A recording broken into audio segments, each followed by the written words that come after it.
Como le acaba de decir, hoy tenemos una invitada muy especial. Ella es la doctora Olivia Elashtar. Ella es especialista en cirugía oncológica y sí, ha hecho un milagro para abrir esa agenda de ella y poder contarnos y compartir con la audiencia sobre cáncer de cabeza y cuello, John de León, un tema muy importante. Doctora, bienvenida. Hola, buenas tardes. Un placer de estar en tu programa, John. Mucho gusto. Y bueno, con Lorena, por supuesto. Claro que sí. Bienvenida, Y ella no doctora. Qué estaría alegría aquí. que esté acá hoy. Gracias, Lorena, y gracias por la invitación. La verdad es que me complace mucho poder compartir este espacio para educar un poco a todas las personas que nos escuchan, ya que la educación es poder. Si la persona no sabe de estos temas, pues por supuesto no podrá identificarlos y no podrá buscar ayuda a tiempo.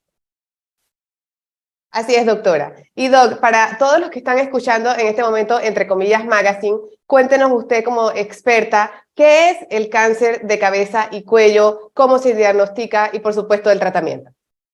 Bueno, el cáncer de cabeza y cuello consiste en aquellos tumores que son originados en las áreas mucosas del área de la cabeza y del cuello, como por ejemplo la cavidad oral, las encías, las mejillas, la lengua, el piso de la boca, el paladar, y además de esto en lugares como el recubrimiento interno de la nariz y los senos paranasales, la garganta y el área de la caja de la voz, conocida también como laringe.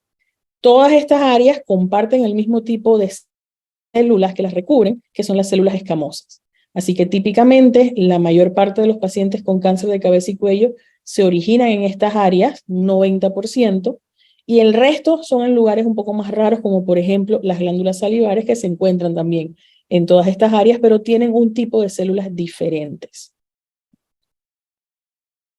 Doc, y cómo, no sé si podemos mencionar algunos síntomas para que la audiencia se pueda identificar, porque como dijimos al principio, un paciente informado tiene poder y eso es lo que buscamos en estos espacios, poder informar a toda la población. Bueno, los síntomas son bastante inespecíficos, no son específicamente síntomas de cáncer. Para darte un ejemplo, llagas o úlceras en la boca o adentro de la cavidad oral que no sanan, dolor para tragar, dolor de oído, sensación de oído tapado, ronquera o disfonía, o bultos que salen ya sea en cualquier parte del cuello o de la cabeza, que no solucionan en el tiempo. Es decir, si tienes un síndrome gripal, por ejemplo, y tienes dolor de garganta, molestias para tragar, sensación de oído tapado, pues esto es un síntoma pasajero.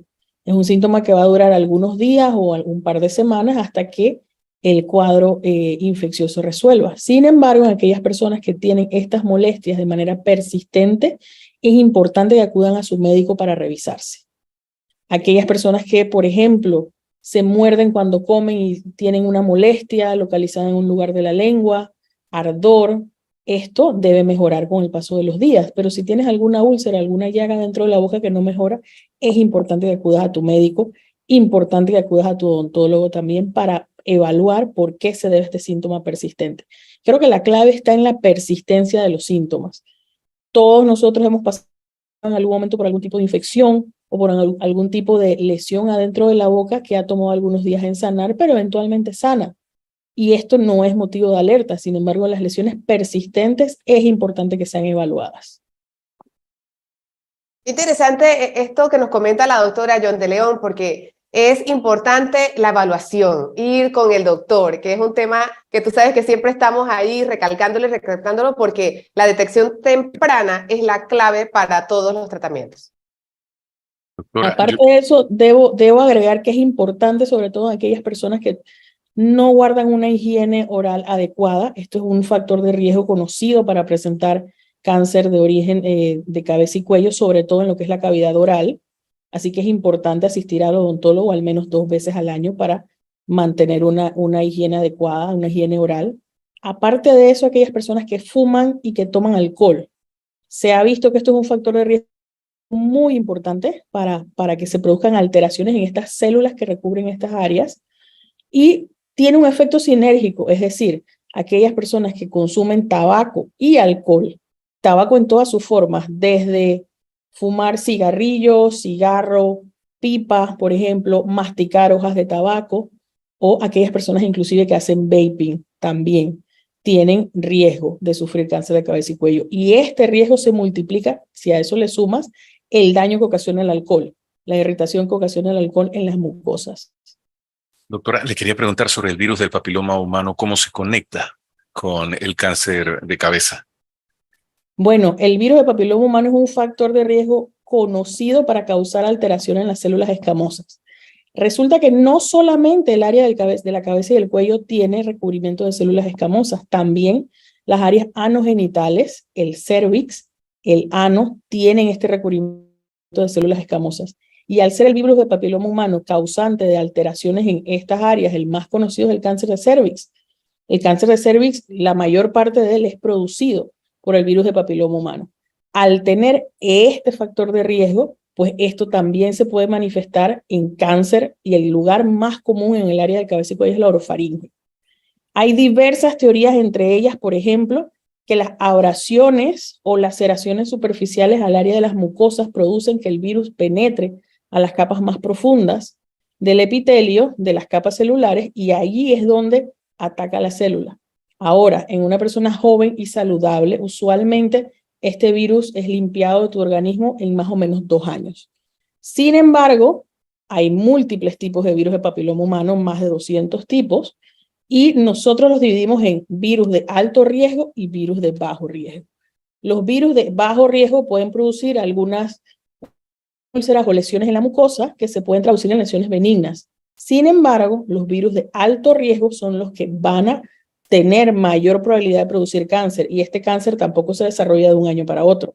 Toma más o menos unos 10 a 20 años, por eso es más común en personas mayores.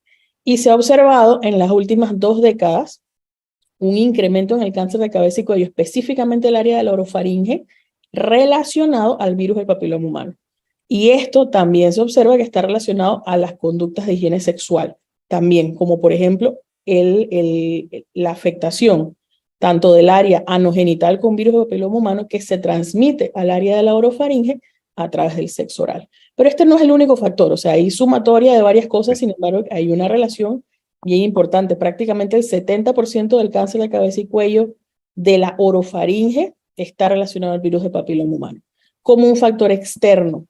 Cuando hablamos de cáncer de cervicuterino, estamos hablando de un 90% del cáncer cervicuterino ocasionado por el virus de papiloma humano. Cada vez se conoce más de esto y se estima que para el año 2030 va a haber incluso un incremento en el 30%, donde la mayor parte del cáncer de cabeza y cuello va a estar relacionado al virus de papiloma humano.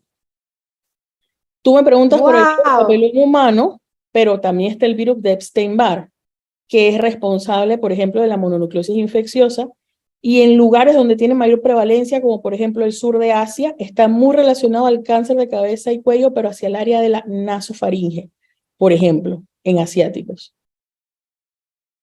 Doctora, y en cuanto al género, ¿quién se ve más afectado? Los hombres se ven más afectados, 2 a 4 veces más frecuente en hombres. Ahora, esto está cambiando. Esto digamos que es la epidemiología clásica. Clásicamente el hombre es un poco más descuidado con su higiene oral, el hombre consume más tabaco, consume más alcohol, así que es más frecuente el cáncer de cabeza y cuello, 2 a 4 veces más frecuente en hombres que en mujeres. Pero al cambiar esta epidemiología y relacionarlo con el virus de papiloma humano, se está viendo que se empieza a equiparar. Y eso es lo que se espera en las próximas décadas, por ejemplo. Wow, Lorena, sabes que me llama la atención que cuando la doctora ha estado enumerando factores como por ejemplo la faringe y otros aspectos en donde como consecuencia de la enfermedad hay consecuencias. Doctora, me quedo pensando también que para el tratamiento esto es interdisciplinario porque usted acaba de enumerar el tema de la higiene bucal, el odontólogo, entonces ahí se necesitan dentistas, higienistas dentales, patólogos, nutricionistas, los especialistas, o sea, el tratamiento es multidisciplinario. Claro, mira, es importante recordar que el diagnóstico se tiene que hacer a través de una biopsia. Y una vez tienes una biopsia, ese diagnóstico va a estar acompañado de otros estudios de imagen, como por ejemplo ultrasonidos, tomografías o a veces unos estudios mucho más especializados para poder identificar específicamente si el cáncer se encuentra localizado solamente en el lugar en el que se originó. Con esto tú identificas una etapa clínica, por ejemplo, si el cáncer se encuentra solamente donde se originó o si hay enfermedad en los ganglios linfáticos o inclusive enfermedad metastásica.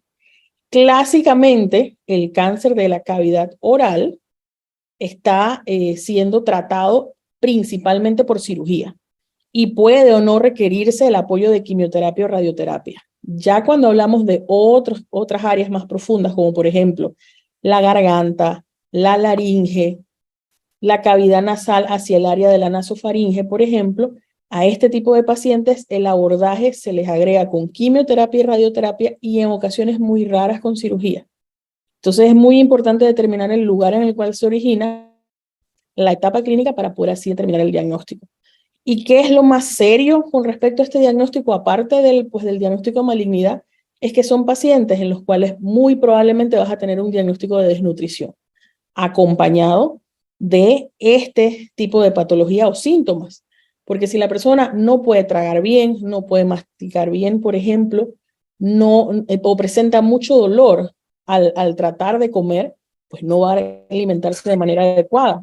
Y pueden ser personas en las cuales inclusive sea necesario tener que realizar una gastrostomía, por ejemplo, para poder alimentarlos directamente a través de un tubo en el estómago o realizar una traqueostomía si hay obstrucción de la vía aérea para que la persona pueda respirar. Entonces es un abordaje multidisciplinario, no solamente con el cirujano oncólogo, usualmente está a la cabeza del equipo, sino también por oncólogos médicos, radiooncólogos, nutricionistas, clínica del dolor y todo el conjunto de especialistas que se van a dedicar a guiar a este paciente, porque es una patología, si el paciente no se puede alimentar, pues ¿cómo puede entonces responder al resto de los tratamientos? No es posible. Así, definitivamente, John, que creo que ha sido un tema muy, muy interesante, del que poco se habla, ¿sabes? Porque uno, por lo general, siempre escucha hablar de cáncer de mama, de cáncer de próstata, que afortunadamente las campañas han ayudado mucho, pero creo que de esto también hay que hablar. Por ejemplo, de cáncer de cabeza y cuello, cáncer de tiroides, son temas que la población necesita estar informada. Así que, doctora, muchísimas gracias. Gracias, doctora, por acompañarnos Gracias. hoy. A la Doctora, orden. de su Instagram, para que, para que todas las personas que la están escuchando también la puedan seguir en su red social, que es muy de docencia. Bueno, pueden seguirme en mis redes, en el Instagram específicamente, @DRA Olivia el Ashtar. No es tan fácil de escribir, pero yo creo que si buscan la abreviatura de doctora y Olivia, lo encuentran fácilmente.